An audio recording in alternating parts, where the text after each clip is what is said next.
ठाणे जिल्ह्यातील जिल्हा नियोजन समितीच्या सभागृहात उपमुख्यमंत्री एकनाथ शिंदे यांच्या उपस्थितीत स्वामित्व योजनेच्या प्रॉपर्टी कार्ड वितरण कार्यक्रमाचं आयोजन करण्यात आलं।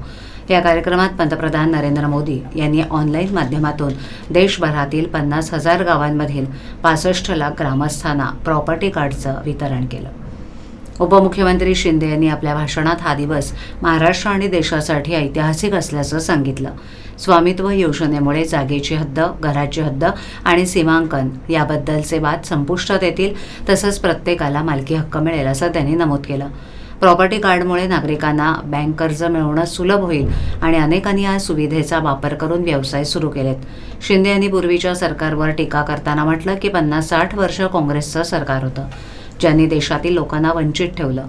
परंतु पंतप्रधान नरेंद्र मोदी यांनी अनेक योजना सुरू करून गावांच्या समृद्धीला चालना दिली।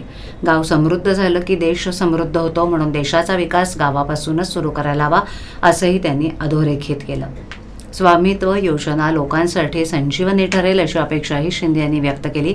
यावेळेला खासदार नरेश म्हस्के, आमदार संजय केळकर, जिल्हाधिकारी अशोक शिंगारे आणि इतर मान्यवर पदाधिकारी, शासकीय अधिकारी, कर्मचारी, जिल्ह्यातील लाभार्थी शेतकरी, उद्योजक, नागरिक बंधू भगिनी मोठ्या संख्येनं उपस्थित होते।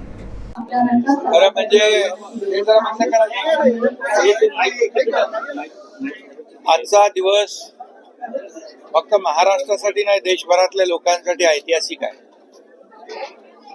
कारण स्वामित्व योजना प्रॉपर्टी कार्डचं वाटप आज ऑनलाईन पद्धतीने आदरणीय प्रधानमंत्री मोदी यांनी केलं। जवळपास 50,000 गावांमध्ये 65 लाख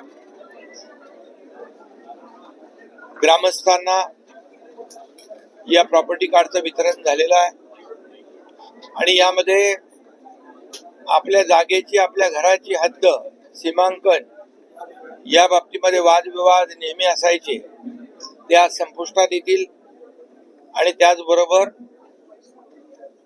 प्रॉपर्टी कार्ड मिळाल्यामुळे खऱ्या अर्थाने एक मालकी हक्क जो आहे तो प्रत्येकाला मिळेल आणि अनेक जे लाभार्थी आहेत त्यांनी देखील आपल्या मनोगतांमधून सांगितलं, एखादा व्यवसाय करायचा असेल तर लोन मिळत नव्हतं आणि त्यामध्ये या प्रॉपर्टी कार्डमुळे अनेक लोकांनी लोन घेतलं, आपले व्यवसाय सुरू केले आणि त्यामध्ये खूप मोठ्या प्रमाणावर प्रगती केलेली आहे। त्यामुळे हे स्वामित्व योजना जी आहे, प्रॉपर्टी कार्ड वाटप, ही अतिशय ऐतिहासिक योजना आहे आणि खरं म्हणजे गेल्या अनेक वर्षापासून यापूर्वीच करायला पाहिजे होती, परंतु 50-60 वर्ष जे काँग्रेस सरकार होतं त्यांनी या देशातल्या लोकांना वंचित ठेवलं। परंतु 2014 पासून आदरणीय प्रधानमंत्री मोदीजी आल्यानंतर त्यांनी अनेक योजना सुरू केल्या आणि 2022 मध्ये या योजनेचा देखील सुरुवात केली आणि आज त्याला मूर्त रूप या ठिकाणी आलेलं आहे।